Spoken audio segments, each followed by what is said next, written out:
رضا فاطمة الزهراء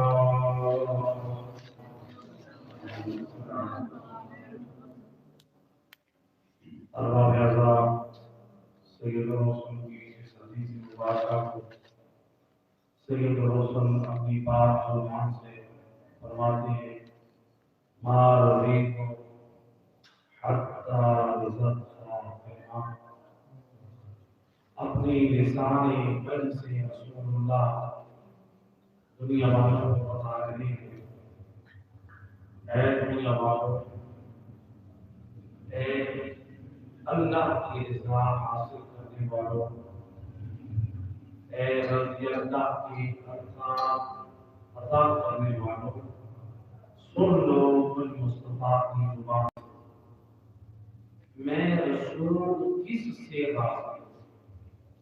روایت کو علماء اہل سنت نے نقل کیا، فرمایا ما رضیت حتی رضت فاطمہ، یاد رکھو کوئی لاکھ کوشش کرے میں مصطفیٰ کو راضی کرنے کی، میں اس وقت تک راضی نہ ہوں گا جب تک میری دختر فاطمہ زہرا راضی نہ ہو۔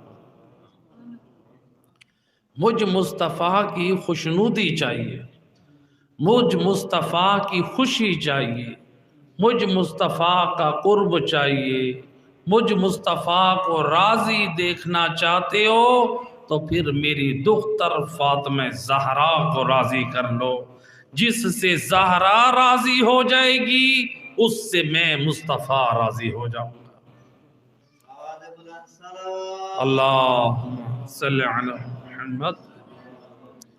یقیناً سید الرسل کی اس حدیث پر یہ عمل ہے، یہ ایام فاطمیہ حقیقت میں یہ جو احیاء کر رہے ہیں، جو مومنین ان ایام فاطمیہ کو منا رہے ہیں، مجالس عزا کا اہتمام کرنا اور ذکر جناب سیدہ کو عام کرنا، ان کی مظلومیت کا پرچار کرنا، گویا اس حدیث رسول پر عمل کرنے کا ایک حق ادا ہوتا ہے، کیونکہ جو جناب سیدہ کا ذکر کر رہا ہے گویا وہ جناب سیدہ کی خوشنودی کے لیے، کہ جناب سیدہ کے حق کے شفاعت کو حاصل کرنے کے لیے کہ بی بی راضی ہو جائیں گی تو مصطفیٰ راضی ہو جائیں گے۔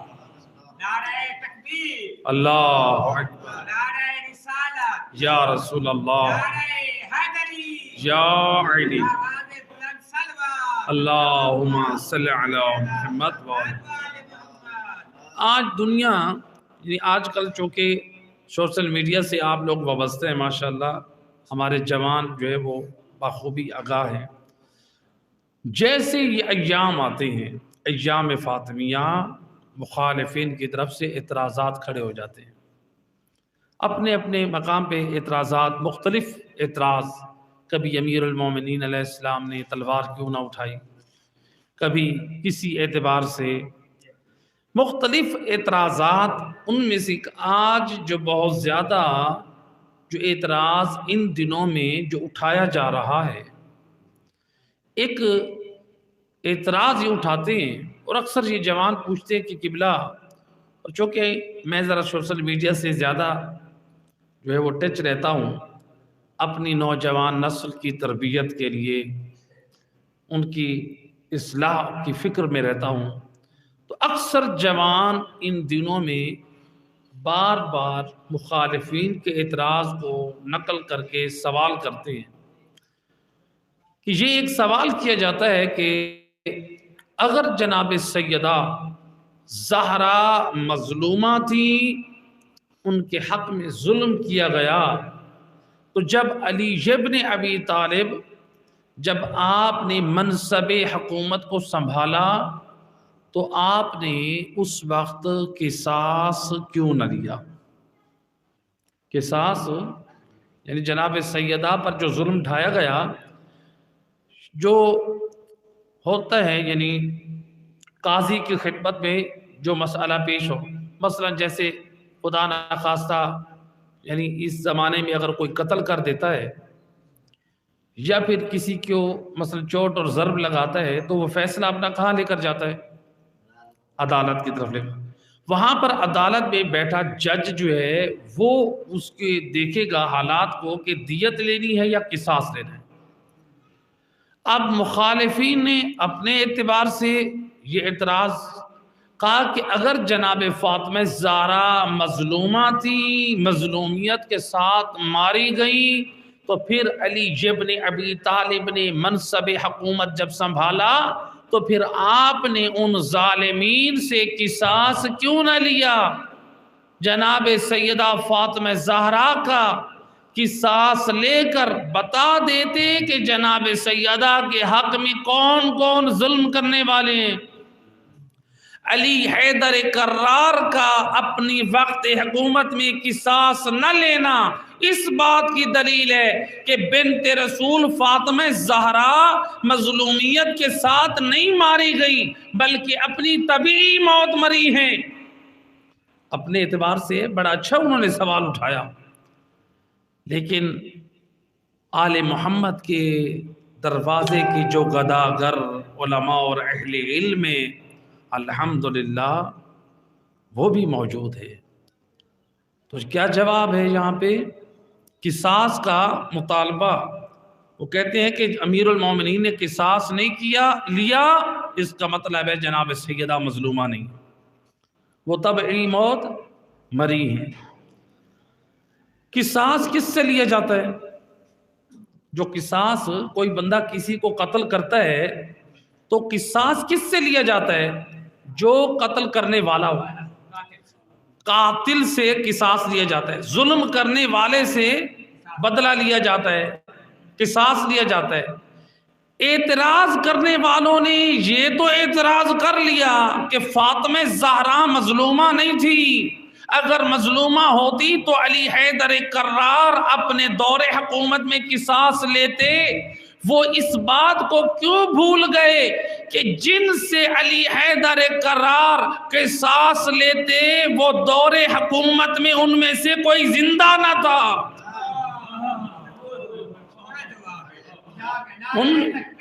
اللہ اکبر، یا رسول اللہ، یا علی، اللہم صلی علی محمد،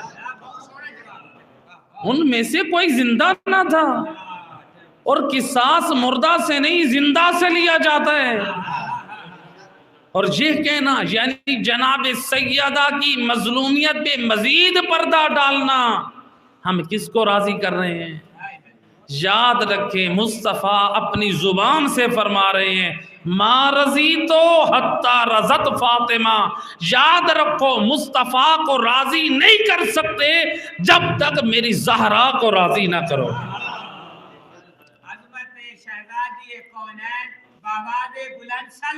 اللہم صلی علی محمد۔ آج جناب سیدہ کی مظلومیت کو چھپائیں اور پھر ہم اعتراضات کر کے ہم دفاع کس کا کر رہے ہیں؟ دختر رسول کو نظر انداز کر دیں۔ دوسرا ایک جواب یہ، اب یہ ہے کہ مسلمانوں سے اب ہمارا سوال، مسلمانوں کے تیسرے خلیفہ حضرت عثمان کا قتل ہوا، جی حضرت عثمان کا قتل ہوا۔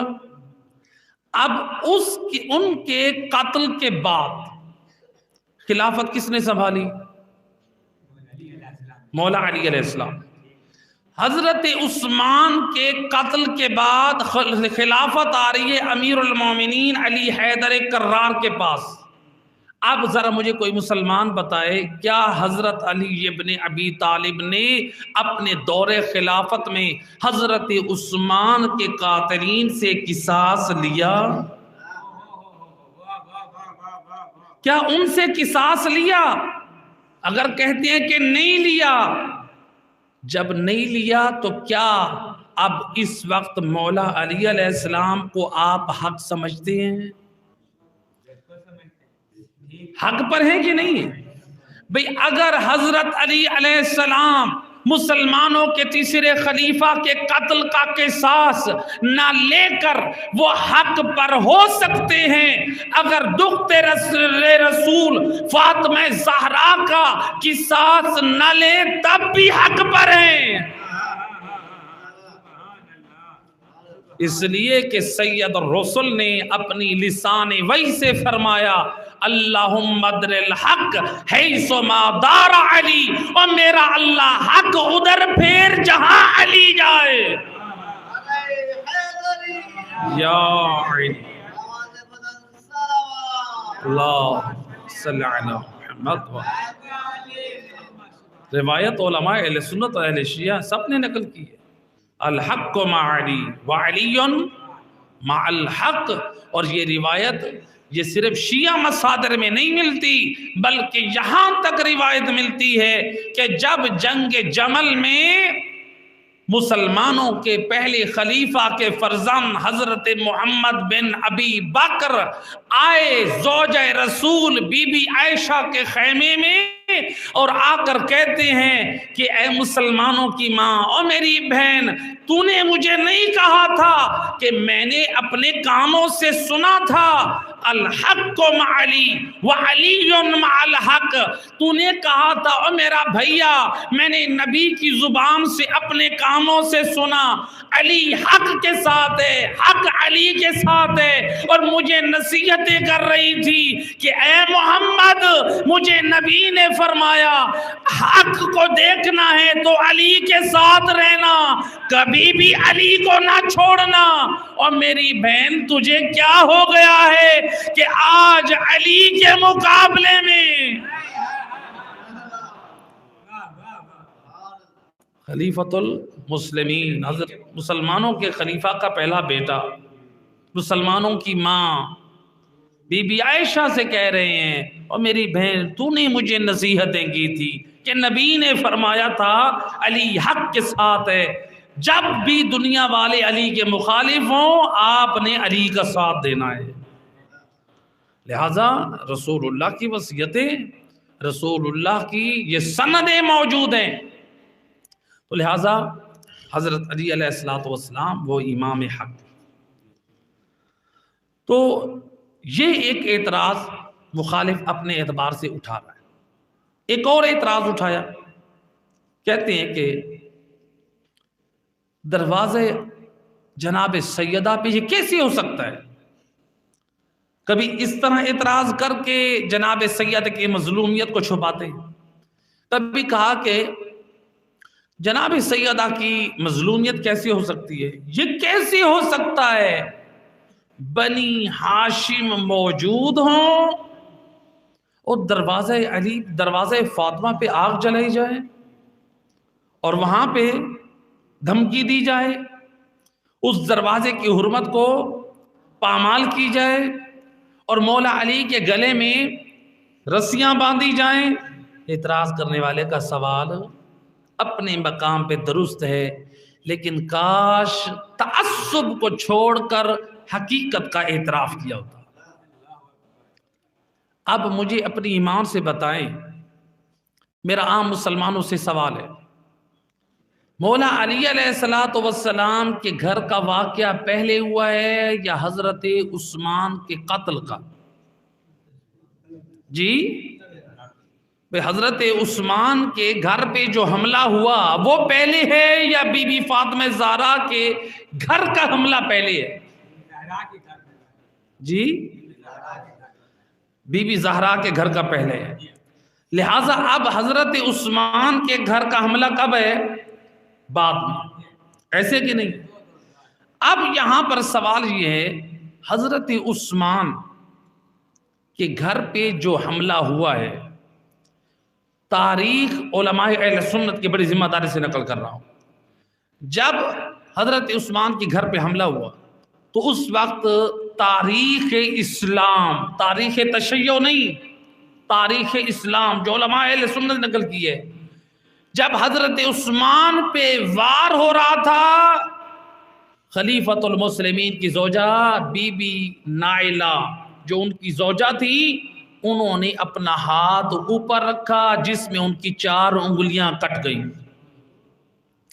آج اگر یہ کہا جائے علی حیدر کرار کی غیرت کہاں گئی تھی، جناب سیدہ کا دفاع نہ کر سکے، میں کہتا ہوں ذرا یہ اعتراض کرنے سے پہلے یہاں پر جواب کیا دو گے؟ خلیفۃ المسلمین کے گھر پہ جب حملہ ہوا، ان کی بیوی کے 4 انگلیوں کو کاٹا گیا اور ان کے سر سے چادر اتری اور خلیفۃ المسلمین کا قتل ہوا، وہاں پر آپ کیا جواب دیں گے؟ وہاں پر آپ کیا جواب دیں گے؟ وہاں پر آپ یہی کہیں گے کہ فلاں نے بغاوت کی، بلوائیوں نے بلوا کیا، خلیفۃ المسلمین کے خلاف بغاوت کر لی۔ اگر خلیفۃ المسلمین حضرت عثمان کے گھر پر حملہ ہو سکتا ہے ہزاروں مسلمانوں کی موجودگی میں، کیا حضرت عثمان کے اس وقت ان پر ایمان رکھنے والے نہ تھے؟ اگر ان کے گھر پہ حملہ ہو سکتا ہے تو پھر بنت رسول فاطمہ زہرا کے گھر پر حملہ کیوں نہیں ہو سکتا؟ اور دوسری بات یہ ہے کہ بنی ہاشم کا جو زور تھا، جو ہمیں تاریخ میں ملتا ہے، اس زور اور طاقت کا نام تھا حضرت حمزہ، اس زور اور طاقت کا نام تھا حضرت جعفر طیار۔ بنی ہاشم کا زور ختم ہو چکا ہے، باقی جو ابھی بچے ہیں وہ تو جوان ہیں۔ تو بہرحال یہ ایک علیحدہ، لہٰذا یہ اعتراضات کرنا، انسان تعصب سے ہٹ کے حقائق کو تلاش کرنے کی کوشش کرے، کوئی بھی ہو۔ لہٰذا جب تک ہم تعصب کو نہیں چھوڑیں گے اس وقت تک ہم حقائق کو نہیں جان سکتے۔ ایک صلوات پڑھے محمد و اہل بیت، اللہم صلی علی محمد۔ لہٰذا چونکہ یہ اعتراضات عام طور پہ جو کیے جا رہے ہیں اپنے نوجوان نسل بچوں کے لیے، یہ ضروری سمجھتا ہوں۔ بہرحال سید رسول ہم سب کو ایک عظیم پیغام دے رہے ہیں، ما رضیت حتی رضت فاطمہ۔ مصطفیٰ کو راضی کرنا چاہتے ہو، زہرا کو راضی کر لو۔ زہرا کس بات سے راضی ہے؟ زہرا کس بات پہ خوش ہے؟ جناب سیدہ کو راضی اور خوش کر لیں تو مصطفیٰ خوش اور راضی ہو۔ کس بات پہ خوش اور راضی ہے؟ فاطمہ زہرا خوش اور راضی ہیں اللہ کی بندگی اور عبادت میں۔ کون فاطمہ زہرا؟ آئیں جناب فاطمہ زہرا کی عظمت کا اندازہ لگانا ہے تو ہم دروازے علی سے پوچھتے ہیں۔ روایت ہے جس صبح کو رسول اللہ آئے ہیں جناب سیدہ کے گھر میں، بی بی ابھی پہلی رات گزری ہے علی ابن ابی طالب کے گھر میں، شادی کر کے جناب سیدہ جب آئی ہیں ابھی صبح کا وقت ہے، سید الرسل اپنے ہاتھ میں دودھ کا پیالہ لے کر آئے اپنی دختر جناب سیدہ کی خدمت میں، دودھ کا پیالہ لے کر آئے۔ جب دودھ کا پیالہ لے کر آئے تو اس وقت رسول اللہ نے سوال کیا، یا علی کیف وجدتہا، اے علی تو نے زہرا کو کیسا پایا؟ کائنات میں آج تک کسی بھی سسر نے نہ ایسا سوال کیا ہے نہ جرأت ہے۔ سوال کرنے والے نبی ہیں اور جواب دینے والے علی ہیں۔ یا علی، یا علی کیف وجدتا، اے علی تو نے زہرا کو کیسا پایا؟ کیا جواب دیا علی مولا نے؟ نعم العون علی طاعت اللہ، یا رسول اللہ میں علی نے زہرا کو اللہ کی عبادت اور طاعت میں بہترین مددگار پایا۔ اللہ، کون علی؟ وہ علی جو نبی کا مددگار تھا، وہ علی دنیا جس علی کو بطور وسیلہ مشکل کشائی کے لیے پکارتی ہے، وہ علی جس کے حق کا واسطہ انبیاء نے اپنے زمانے میں دیا، وہ علی وہ کیا علی کیا کہہ رہے ہیں؟ وہ علی فرما رہے ہیں یا رسول اللہ مجھ علی کے لیے بہترین مددگار ہے تو فاطمہ زہرا ہے۔ میں اس مفہوم کو تھوڑا واضح کروں۔ دیکھیں ہمارے اس علاقے میں، مثلا آپ کے اس علاقے میں ایک شخص ہے، شرابی ہے، جواری ہے، نماز نہیں پڑھتا، دین کا مذاق اڑاتا ہے، جوئے کی عادت ہے، ہر حرام کام کی طرف جاتا ہے۔ آپ میں سے ماشاءاللہ نمازی دیندار لوگ بیٹھے ہیں، آپ اپنا فرض ادا کرتے رہے، سمجھاتے رہے، نصیحتیں کرتے رہے، ہدایت کرتے رہے، بالآخر وہ راہ راست پر آ گیا۔ اب وہ چار لوگوں میں بیٹھتے ہیں تو کیا کہتا ہے کہ اگر یہ فلاں صاحب میری ہدایت نہ کرتے تو میں آج بھی گمراہ ہوتا۔ میری دین میں بہترین مددگار کون ہے؟ یہ فلاں صاحب ہے۔ بھئی یہاں پر تو یہ بات سمجھ آتی ہے، اگر کوئی معصیت اور گناہوں سے کسی کو چھٹکارا دلوائے اور کوئی کسی کی مدد کرے تو وہ کہے یہ میرے بہترین مددگار ہیں، لیکن میں قربان جاؤں فاطمہ زہرا کی کتنی عظمت ہے۔ ایک وہ امام جو عام نہیں بلکہ معصوم امام ہے، اللہ نے جسے بیٹے بھی معصوم دیے ہیں، وہ کہہ رہا ہے اے یا رسول اللہ زہرا مجھ علی کے لیے بہترین مددگار ہے۔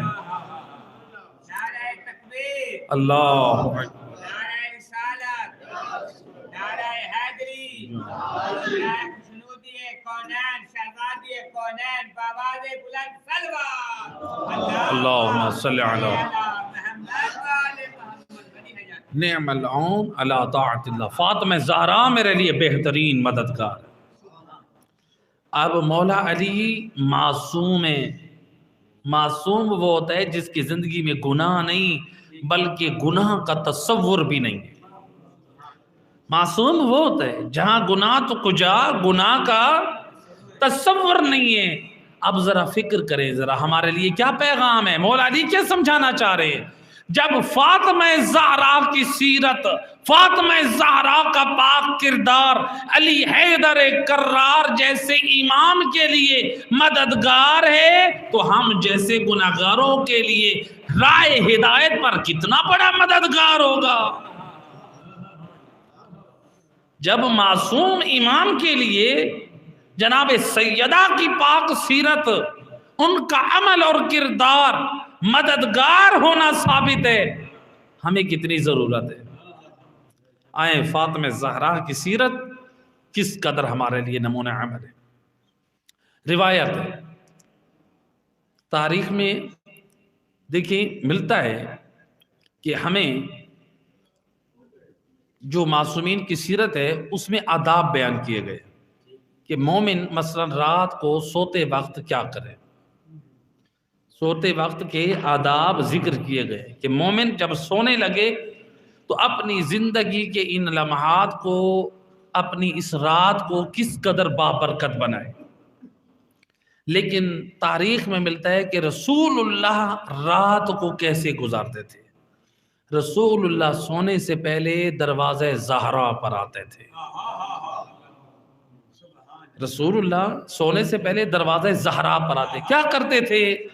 جناب فاطمہ زہرا کے ہاتھوں کا بوسہ دیتے، آپ کی پیشانی کا بوسہ دیتے۔ رسول اللہ سونے سے پہلے یہ عمل کرتے تھے۔ ایک رات کو آئے ہیں جناب سیدہ کے گھر میں، جناب فاطمہ زہرا کی زیارت کرنے کے لیے، دیکھا جناب سیدہ گھر میں موجود ہیں اور بچوں کے لیے بستر بنا رہی ہیں۔ اس وقت نبی نے اپنی شہزادی کی زیارت کے بعد فرماتے ہیں کہ فاطمہ جان اس وقت تک نہ سونا جب تک 4 کام انجام نہ دے دینا۔ ایک، اے فاطمہ جان اس وقت تک نہ سونا جب تک ختم قرآن نہ کر لینا۔ اے فاطمہ جان اس وقت تک نہ سونا جب تک 1,24,000 انبیاء ہم کو راضی نہ کر لینا۔ اے فاطمہ جان اس وقت تک نہ سونا جب تک تمام مومنین کو اپنے سے راضی نہ کر لینا. تمام مومنین سے مراد یعنی زندہ اور مردہ. اے فاطمہ جان اس وقت تک نہ سونا جب تک ایک حج اور عمرہ انجام نہ دے لینا. رسول اللہ نے فرمایا. اور اس کے بعد روایت کہتی ہے جناب سیدہ سے یہ کہہ کر دیکھا کہ حجرہ فاطمہ زہرا میں مصلی بچھا ہوا ہے. رسول اللہ اس مقام پر کھڑے ہو کر نماز میں مشغول ہو گئے. جناب سیدہ ایک مرتبہ سوچنے لگی میرے بابا نے یہ چار ایک صلوات پڑھتے محمد و اہل بیت اللہم صلی علی محمد. جناب سیدہ سوچ رہی ہیں کہ اتنے بڑے بڑے اعمال، ختم قرآن کرنا، مومنین کو راضی کرنا، انبیاء کو راضی کرنا، حج اور عمرہ کرنا. بابا سے پوچھتی ہوں یا رسول اللہ کیسے ممکن ہے سونے سے پہلے یہ اعمال انجام دوں؟ کہ رسول اللہ نماز میں مشغول ہے. اب دیکھیے روایت تو آپ سنتے رہتے ہیں لیکن تھوڑا سا اس میں ہمارے لیے پیغام کیا ہے. اس روایت میں کیا ملتا ہے؟ جناب سیدہ کے حجرے میں رسول اللہ نماز پڑھ رہے ہیں. یعنی ہمیں یہ بتایا جا رہا ہے فاطمہ زہرا کا کمرہ وہ ہے جہاں پر صرف سونے کے بستر نہیں ہے بلکہ مصلی عبادت بھی بچھا ہوا ہے. اب ہم میں سے کون ہے جس کے گھروں کا یہ ماحول ہے؟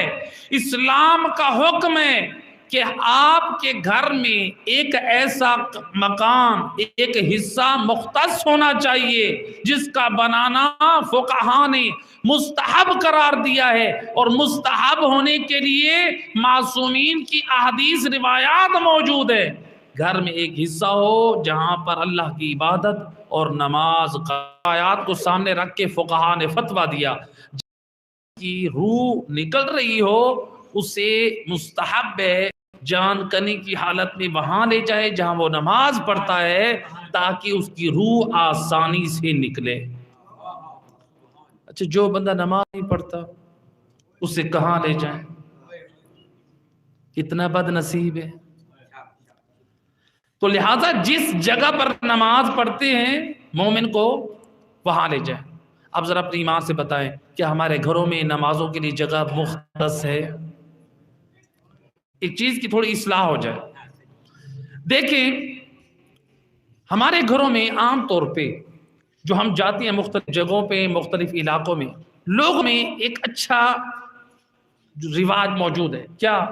وہ اپنے گھروں میں مومنین اپنے گھروں میں ایک چھوٹا سا عزا خانہ بنا لیتے ہیں، علم رکھ لیتے ہیں، زیارت رکھ لیتے ہیں. اسلام منع نہیں کرتا. آپ علم حضرت عباس علمدار اپنے گھر میں رکھیں یا اپنی چھت پر نصب کریں، یہ ہمارا مذہبی نشان ہے. اسلام منع نہیں کرتا. آپ اگر رکھ رہے ہیں عقیدت اور محبت میں بے شک رکھیں.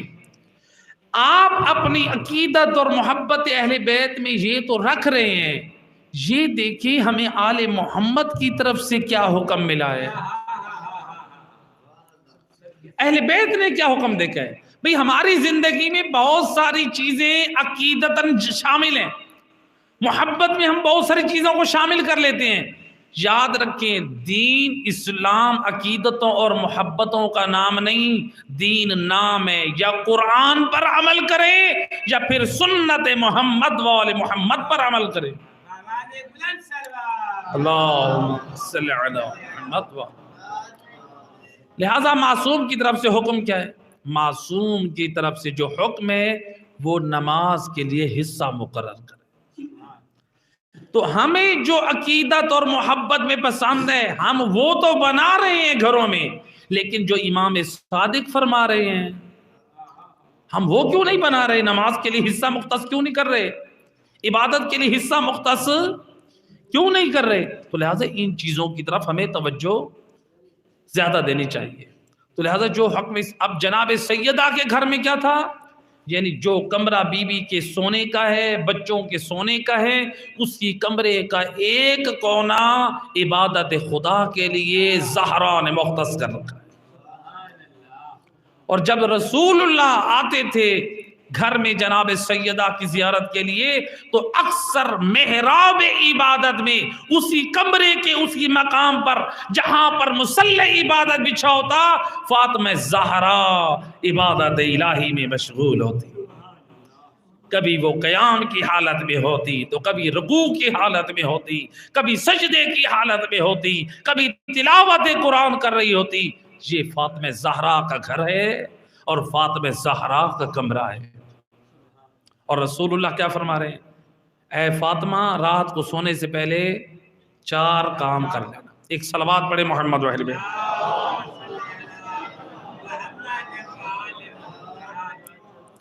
رسول اللہ نے بتا دیا کہ رات کو سونے سے پہلے کیا کرنا ہے؟ 4 کام. جناب سیدہ جب رسول اللہ نے نماز ختم کی, جناب سیدہ کہتی ہے بابا یہ کیسے ممکن ہے سونے سے پہلے ختم قرآن کروں, سونے سے پہلے تمام انبیاء کو راضی کروں, ان کو اپنا شفیع بناؤں, تمام مومنین کو راضی کروں, حج اور عمرہ کروں. سید رسول نے بتانا شروع کیا. اب رسول نے یہ جو 4 عمل بتائے, دیکھیں ذرا اس میں پیغام دینا چاہتا ہوں. رسول نے یہ جو 4 عمل بتائے جناب سیدہ کو, اور یہ پھر بی بی نے اپنے چاہنے والوں کو تعلیم دی. آپ سب سے سوال ہے ان 4 باتوں پہ بی بی زہرا نے عمل کیا تھا؟ آپ کا ایمان کیا کہتا ہے؟ بی بی نے کیا تھا یا نہیں کیا تھا؟ بے شک کیا تھا. رسول کی ہر بات پر عمل کیا ہے فاطمہ زہرا نے. کیا کہ نہیں کیا؟ گویا نبی بتا رہے ہیں جب رات کو سونے لگے تو یہ نیک اعمال کر کے سوئیں. بی بی نے کیے تھے یہ اعمال جی. اچھا اللہ کے رسول کیا فرماتے ہیں؟ ما رضیت حتی رضت فاطمہ, میں اس وقت تک راضی نہیں ہوں گا جب تک زہرا راضی نہ ہو جائے. فاطمہ زہرا یہ عمل کرتی تھی یا نہیں کرتی تھی؟ کرتی تھی.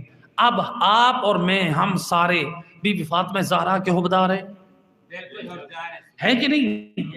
اب ہمارا سوال ہے کیا ہم یہ اعمال رات کو کر کے سوتے ہیں؟ رسول فرما رہے ہیں میری بیٹی فاطمہ میں پسند کر رہا ہوں اس وقت تک نہ سونا جب تک یہ 4 عمل نہ کر لیں. اور میرا نوجوان اور میرا بھائی جب مصطفیٰ فاطمہ زہرا کے لیے اس بات کو پسند کر رہے ہیں اس وقت تک نہ سونا جب تک یہ ذکر اور دعا نہ پڑھ لینا. اور ہم جیسے لوگ فاطمہ زہرا کو تعلیم دے کے بتا رہے ہیں رات کا یہ سونے والا حصہ اللہ کی عبادت میں ہونا چاہیے, نہ کہ آج کا آج جو جوان اور مومن اور میری مومنہ بہن اپنے بستروں پہ موبائل کو لے کر وہ ٹک ٹاک پہ حرام کے کلپس دیکھتے رہے. اور نبی تعلیم دے رہے ہیں کہ اس رات کو سونے سے پہلے کون سے کام کر, اور ہم کیا کر رہے ہیں؟ آج فاطمہ زہرا کی کنیزیں رات کو موبائلیں لے کر اپنے بستروں پہ فحش پروگرام اور فلمیں دیکھ رہی ہیں, گانے سن رہی ہیں. ہمارے جوانوں کے لیے نامحرم خواتین سے بات کرنے کے لیے وقت ہے, اپنے دوستوں کے ساتھ بیہودہ چیزیں شیئر کرنے کے لیے وقت ہے. اور اگر وقت نہیں ہے تو بی بی فاطمہ زہرا کو نبی نے جو 4 تحفے عطا کیے ہیں اس پر عمل کرنے کے لیے وقت نہیں. ہم ذرا دیکھیں ہم کہاں جا رہے ہیں؟ نبی بتا رہے ہیں یہ 4 عمل کرنے سے پہلے نہ سونا. یا رسول اللہ کون سے؟ کہا پہلا یہ ہے ختم قرآن. یا رسول اللہ ختم قرآن کیسے ممکن ہے؟ کہا اے فاطمہ جان جو 3 مرتبہ سورہ توحید کی تلاوت کرتا ہے اللہ کے نزدیک ایسی ہے جیسے ختم قرآن. کتنا آسان نسخہ ہے, 3 مرتبہ سورہ توحید کی تلاوت کرنا. رسول کے ایک صحابی تھے, بڑے عظیم صحابی تھے, حضرت سعد ابن معاذ, مولا علی علیہ السلام کے بڑے حوبدار, نبی کے بڑے خدمت گزار. جب ان کا جنازہ اٹھا اس قدر اصحاب موجود تھے, نبی نے اپنی ردا کو اتارا ہوا تھا. نبی نے جب جنازے میں چل رہے تھے تو آپ اپنے پاؤں کے اوپر اپنی ایڑیوں کو اٹھایا ہوا تھا. اور کبھی نبی دائیں جھکتے ہیں تو کبھی بائیں جھکتے ہیں۔ اصحاب نے کہا یا رسول اللہ بڑا عجیب منظر ہم نے دیکھا ہے، آج تک کسی صحابی کے جنازے پہ آپ نے یہ نہیں کیا، ردا اتری ہوئی تھی، آپ کی ایڑیاں اٹھی ہوئی تھی، جنازے کی کبھی دائیں طرف جاتے تھے کبھی بائیں طرف جاتے تھے۔ کہا کہ سعد کے جنازے میں 70,000 فرشتے آئے تھے، میں نے ان کی تاسی میں حزن کی علامت میں میں نے اپنے ردا اتار دی تھی، فرشتوں کا رش اتنا تھا کہ میں نے اپنی ایڑیوں کو اٹھا لیا تھا، اپنی پاؤں کی انگلیوں پہ، اس قدر ملائکہ کا رش، اس قدر ہجوم تھا۔ یا رسول اللہ یہ سعد ابن معاذ کو اللہ کے فرشتے اتنا محبوب کیوں جانتے تھے جو 70,000 فرشتے اس کے جنازے میں آ گئے؟ کہا کہ وہ اس لیے کہ حضرت سعد ابن معاذ اٹھتے بیٹھتے چلتے پھرتے ہر وقت سورہ توحید کی تلاوت کرتے رہتے تھے، سورہ قل هو اللہ احد کی تلاوت کرتے رہتے تھے۔ آج ہم اپنے اوقات ضائع کر دیتے ہیں، گلی میں چل رہے مجلس میں آ رہے تھے نا ذکر خدا کرتے، مجلس سے جائیں گے نا ذکر خدا کرتے جائیں، وہ اپنے اوقات کو ضائع نہ کریں۔ خدا گواہ ہے مرنے کے بعد اپنے ضائع شدہ یہ لمحات پہ انسان روئے گا، اور اس وقت رونے کا کوئی فائدہ نہیں۔ اپنے ان اوقات کو ضائع نہ کریں، اور مومنو اپنے ایک ایک لمحے کو قیمتی سمجھیے، ایک منٹ بھی جو گزر گیا ہے وہ ہماری زندگی میں واپس آنے والا نہیں ہے۔ سورہ توحید، سورہ قل هو اللہ احد 3 مرتبہ پڑھنے سے ختم قرآن کا ثواب ہے، لہٰذا بڑے فضائل ہیں، مختصر کر رہا ہوں۔ دوسری چیز سید رسول فرماتے ہیں فاطمہ جان، جو شخص کہا کہ آپ کو اور انبیاء کو کیسے راضی کروں؟ کہا کہ ایک مرتبہ مجھ پر اور انبیاء کی ذات پر صلوات بھیجے، اللہم صلی علی۔ گویا تمام انبیاء کو اپنے لیے شفیع بنا لیا۔ کیسے پڑھیں؟ اللہم صلی علی محمد وآل محمد وعلی جمیع الانبیاء والمرسلین۔ ایک مرتبہ آپ نے پڑھ لیا، تمام انبیاء کو اپنے حق میں شفیع بنا دیا، لہذا یہ صلوات کیجیے، بڑی عظمت اور برکت ہے۔ ایک شخص تھا جو بڑا پریشان اور بدحال تھا، بہت پریشان تھا، اس نے کہا کہ میری کیسے پریشانی دور ہو؟ بالآخر کسی نے اس کو کہا کہ تو اتنا بدحال پریشان ہے، تو رسول اللہ سے توسل اختیار کیوں نہیں کرتا؟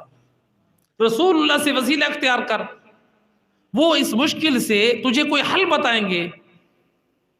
تو اب جو ہے اس نے 100 مرتبہ اس نے درود شریف پڑھا اور یہ سو گیا، رسول اللہ سے توسل کر کے سو گیا۔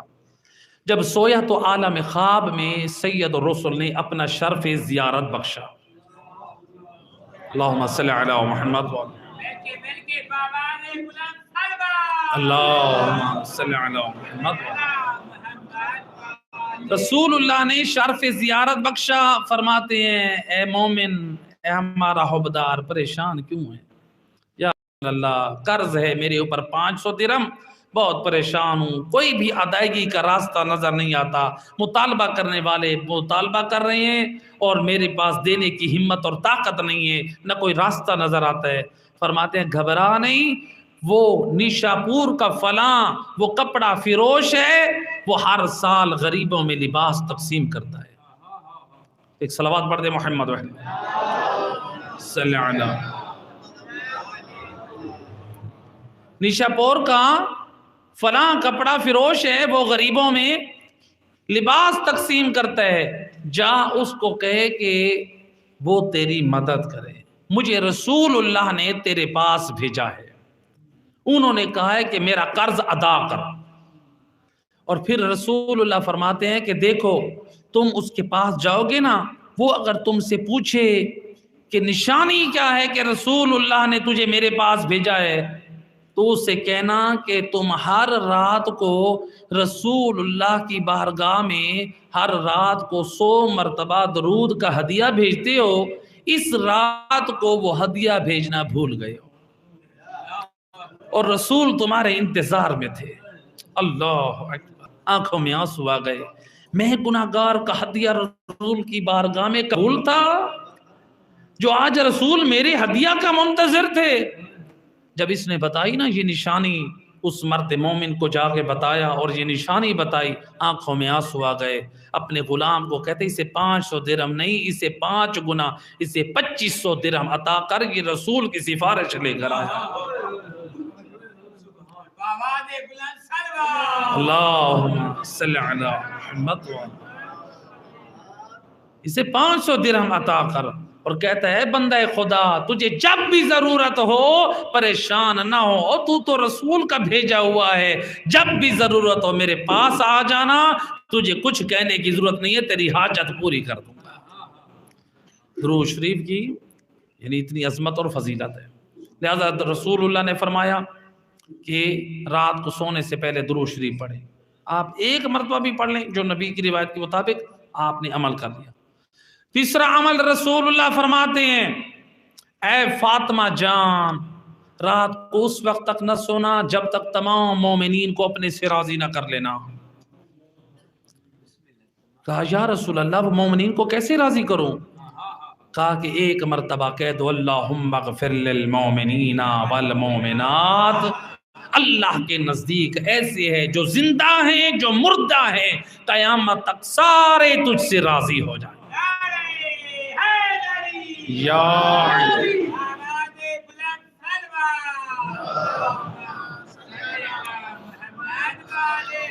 زندہ بھی شامل ہیں اور مردہ بھی شامل ہیں، جن کو جانتے ہیں وہ بھی شامل ہیں، جن کو نہیں جانتے وہ بھی شامل، کائنات کے ہر مقام کا مومن شامل ہے۔ مومنین کے حق میں مغفرت کی دعا کرنا یہ بہت بڑا، لہذا مومنین کے لیے یاد ہے۔ اب دیکھیں مومنین کا حق اتنا ہے کہ ان کے صرف دوسرے حقوق نہیں، ان کو مغفرت میں بھی یاد رکھنا چاہیے۔ اور اگر کوئی والدین ہو ان کا حق عام مومن سے زیادہ ہے۔ اللہ کے رسول فرماتے ہیں اگر کسی کے والدین وفات پا چکے ہوں اور اولاد بد نصیب نکلے، والدین کے لیے دعائے مغفرت نہ کرے، پروردگار دنیا میں کم سے کم عذاب یہ دیتا ہے، ان کے مال اور رزق سے برکت کو اٹھا دیتا ہے۔ اللہ کہتا ہے یہ اس لائق نہیں ہے، اس نے والدین کو بھلا دیا، اے فرشتوں میں نے اس بد نصیب کو بھلا دیا۔ اللہ والدین کو یاد رکھا کریں، ان کی قبروں پہ جا کے فاتحہ پڑھا کریں۔ اور مولا علی علیہ السلام فرماتے ہیں زوروا موتاکم فإنہم یفرحون، او علی والو اپنے مردوں کی قبروں پہ جا کے ان کی قبروں کی زیارت کرو، جب تم زیارت کرنے جاؤ گے وہ تمہارے آنے سے خوش ہوتے ہیں۔ مولا علی فرما رہے ہیں تم قبروں پہ جاتے ہو وہ لوگ خوش ہوتے ہیں، لہٰذا اپنے مرحومین کو یاد کیا کریں، صرف ان کو نہیں بلکہ ایک مرتبہ مومنین کے قبرستان میں ہر طرف چکر لگایا کریں، درود شریف پڑھا کریں، ذکر خدا کیا کریں۔ نہ جانے کس مقام پر کس ذکر کی برکت سے کس مومن کی قبر میں نور آ جائے۔ اور معصوم فرماتے ہیں جو مومن کسی مومن کے لیے دعائے مغفرت کرتا ہے یا کوئی ہدیہ بھیجتا ہے، میدان معشر میں اگر وہ جنت میں جانے لگے گا ایک مرتبہ وہ کہے گا بار الہ، اور جن کی نیکیوں کی وجہ سے تو نے مجھے حقدار جنت بنایا اور میرے گناہ بخش دیے، بار الہ میں اس وقت تک جنت میں نہ جاؤں گا جب تک اس مومن کو تو معاف نہ کرے۔ اللہم صلی علی محمد وآل مومنین کے حق کو فراموش نہ کریں، لہذا مومنین کے حق میں مغفرت کی دعا یہ بھی بہت بڑا اجر و ثواب ہے۔ چوتھا عمل رسول اللہ فرماتے ہیں فاطمہ جان سونے سے پہلے حج اور عمرہ کر کے سونا۔ یا رسول اللہ حج اور عمرہ؟ کہا کہ جو ایک مرتبہ پڑھ لے سبحان اللہ والحمد للہ لا الہ الا اللہ واللہ اکبر، فرماتے ہیں جو یہ پڑھ لیتا ہے اللہ کے نزدیک ایسے ہے جیسے ایک حج اور عمرے کے برابر ثواب ہوتا ہے۔ اللہم صلی علی محمد وآلہ۔ اور اسی لیے امام جعفر صادق علیہ الصلوۃ والسلام اللہم صلی علی محمد آپ فرماتے ہیں سید التسبیح، تمام تسبیحوں کی جو سردار ہے وہ یہ تسبیح اربع ہے، تسبیحات اربع۔ یہ تسبیحات اربع کیا ہیں؟ تمام تسبیحات کی یہ سردار ہے۔ اس لیے کہ امام سے پوچھا گیا مولا یہ تسبیحات اربع کیوں ہیں، یہ چار کیوں ہیں؟ کہا کہ اس لیے کہ کعبہ کے رکن چار ہیں۔ امام فرماتے ہیں یہ کعبہ بیت المعمور کے مقابلے میں اس کے رکن بھی چار ہیں، وہ بیت المعمور عرش الہی کے مقابلے میں اس کے رکن بھی چار ہیں۔ عرش الہی کا ربط جو ہے وہ اسلام کے ساتھ ہے، اور اسلام کے کلمات بھی چار ہیں، اور اسلام کے چار کلمات ایک ہے سبحان اللہ، دوسرا ہے والحمدللہ، اور تیسرا ہے ولا الہ الا اللہ اور اللہ اکبر۔ امام فرماتے ہیں یہ چار کلمات اسلام کے کلمے ہیں۔ جس نے اللہ اکبر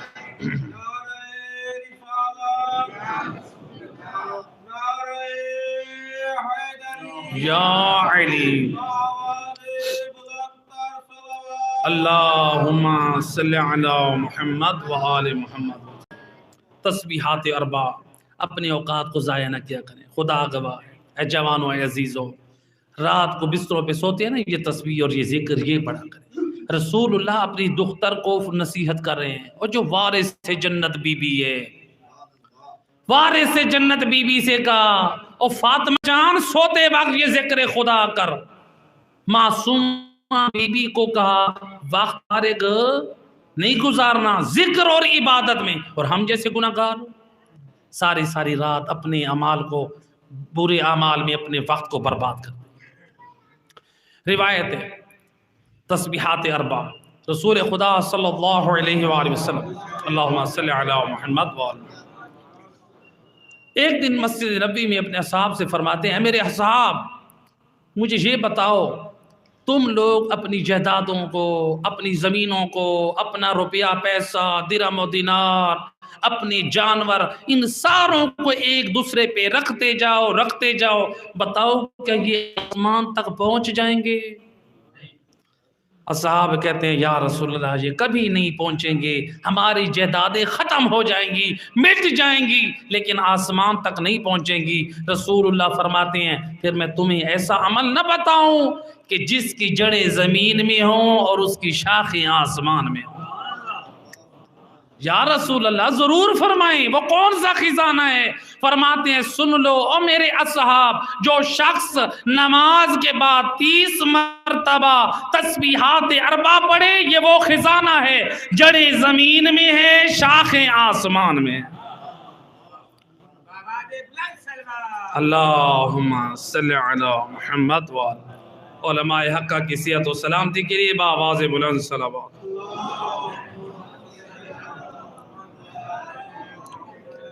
بارے دیگر باب اللہ اکبر۔ شہادت نہ پڑھے یا علی اللہم صلی علی محمد وآلہ۔ لہذا یہ وہ خزانہ ہے جس کی جڑیں زمین پہ اور شاخیں آسمان پر ہیں۔ اللہ کے رسول نے جب یہ فرمایا یہ اتنا عظیم خزانہ ہے، دیکھیں یہ وہ خزانہ جو جناب سیدہ کو سفارش کر رہے۔ اور روایت ہے امام جعفر صادق علیہ السلام اللہم صلی علی محمد وآل محمد۔ بس 2 روایتیں ذکر کر کے مسائب کی طرف آ رہا ہوں۔ دیکھیں چھٹے امام نے کیا ہمیں بہترین عمل بتایا۔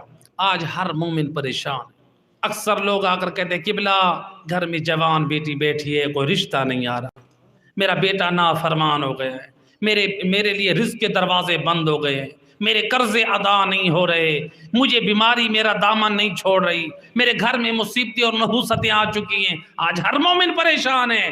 یہی پریشانی لے کر آئے کچھ لوگ امام صادق علیہ السلام کی خدمت میں، مولا بدحال ہیں، پریشان ہیں، پریشانیاں ہیں۔ وارث دین فرماتے ہیں گھبراتا کیوں ہے؟ نماز کے بعد بیٹھا رہے اس محفل میں اور 40 مرتبہ تسبیحات اربع پڑھ کے رب کی بارگاہ میں دعا کر، تیری حاجت کی پوری ہونے کی ضمانت میں امام صادق دیتا ہوں۔ اللہم صلی علی محمد۔ بیٹی کا رشتہ نہیں آ رہا، امام بتا رہے ہیں نماز کے بعد 40 مرتبہ تسبیحات اربع پڑھ کے دعا کر، پھر دیکھ اللہ کیسے نصیب کھولتا ہے۔ تیرے لیے رزق کے دروازے بند ہو چکے ہیں، تسبیحات پڑھ کے رب سے دعا کر، پھر دیکھ اللہ کیسے روزی کا دروازہ کھولتا ہے۔ لہٰذا یہ تسبیحات اربع اس قدر پر اثر ہیں جس کی سفارش نبی جناب فاطمہ زہرا کو کر رہے ہیں۔ یہ کوئی معمولی ذکر نہیں ہے، یہ اس قدر عظیم ہے۔ اور مولا علی علیہ السلام نے بڑا عظیم عمل بتایا۔ ماشاءاللہ سارے نمازی اور دیندار چہرے نظر آ رہے ہیں، چہروں پہ وجاہت و صباحت نظر آ رہی ہے۔ مولا علی کیا فرماتے ہیں؟ فرماتے ہیں او علی والو، جب نماز پڑھ لو ہر نماز کے بعد 10 مرتبہ تسبیحات اربع کی تلاوت کرو۔ امام فرماتے ہیں خدا گواہ یہ وہ نور ہے، اپنی زندگی میں شامل کر لیں۔ گلی میں کھڑے ہو کر لوگوں کو ہم گھنٹوں دے دیتے ہیں، اپنا وقت برباد کر دیتے ہیں، موبائلوں پہ گیمیں کھیل کے اپنا وقت برباد کرتے ہیں، اور دوستوں کے ساتھ فضول اور بیہودہ چیزوں میں وقت برباد کرتے ہیں۔ اور ذرا 10 منٹ بھی نہیں لگیں گے، 5 منٹ بھی نہیں لگیں گے نماز کے بعد اگر آپ یہ 10 مرتبہ تسبیحات اربع پڑھ لیں۔ مولا علی فرماتے ہیں جو ہر نماز کے بعد 10 مرتبہ تسبیحات اربع کی تلاوت کرتا ہے، پروردگار اس کو 30 دنیا میں اللہ اس کو بلاؤں سے محفوظ رکھتا ہے، اور 1000 دنیا کی بلاؤں سے محفوظ رکھے گا، اور 1000 آخرت میں اللہ بھلائیاں عطا کرے گا۔ اور امام فرماتے ہیں مولا علی علیہ السلام فرماتے ہیں جو بندہ یہ 10 مرتبہ پڑھے، ان میں ایک جو مصیبت ہے، بلا ہے، اس میں جس سے اللہ محفوظ رکھے گا، ان میں سے ایک یہ ہے اس کا خاتمہ بالخیر ہوگا، یہ مرتد اور کافر ہو کر نہیں مرے گا۔ آج ہم لوگ کہتے ہیں نا ہمارے پاس جب مرنے لگے تو ہمارے پاس جائیدادیں کوٹھیاں، یہ تمنا اتنی عظیم نہیں ہے۔ خاتمہ بالخیر ہوں، ایمان کے ساتھ مرے، اور مولا علی فرما رہے میں ضمانت دیتا ہوں مرتے وقت با ایمان مریں گے، 10 مرتبہ ہر نماز کے بعد تسبیحات اربع پڑھیں۔ اور فرماتے ہیں میدان معاشر میں بھلائیوں میں 1000 بھلائیوں میں ایک بھلائی یہ ہوگی، پورا میدان معاشر پریشان اور بدحوال ہوگا، بدحواس ہوگا، لیکن ہر نماز کے بعد 10 مرتبہ پڑھنے والا مومن میدان معاشر میں نبی کے پہلو میں ہمسایہ بن کے کھڑا ہوگا۔ صلوات پڑھ دے محمد وحید۔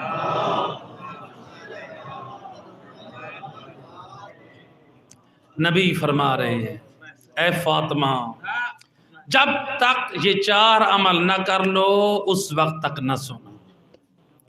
رسول فاطمہ کو بتا رہے ہیں سونے سے پہلے یہ عمل کرنا، لیکن نبی سونے سے پہلے کیا کرتے ہیں؟ علماء اہل سنت شیعہ سب نے نقل کیا نبی اس وقت تک نہیں سوتے جب تک زہرا کے ہاتھوں کا بوسہ نہیں دیتے۔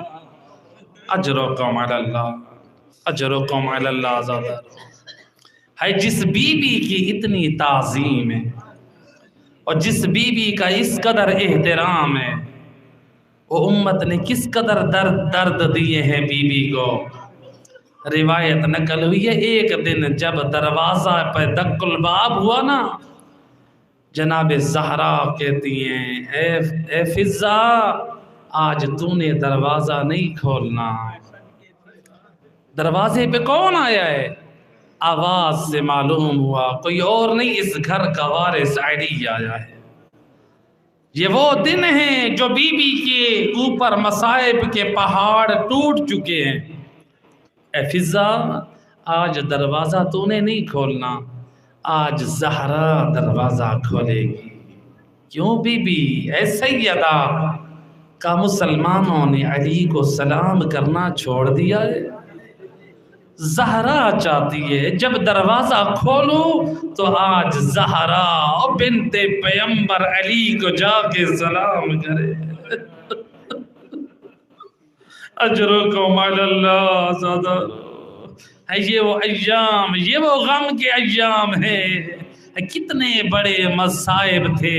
روایت میں ملتا ہے کہ ایک دن جب مدینے کی عورتیں آئیں نا، انصار و مہاجرین کی عورتیں آئی ہیں بنت رسول کے گھر میں تیمار داری کے لیے، آ کر کہتی ہے یا بنت رسول اللہ، ہم آپ کی تیمار داری کے لیے آئی ہیں، ہم چاہتی ہیں کہ آپ کے گھر کے کچھ کام کر لیں۔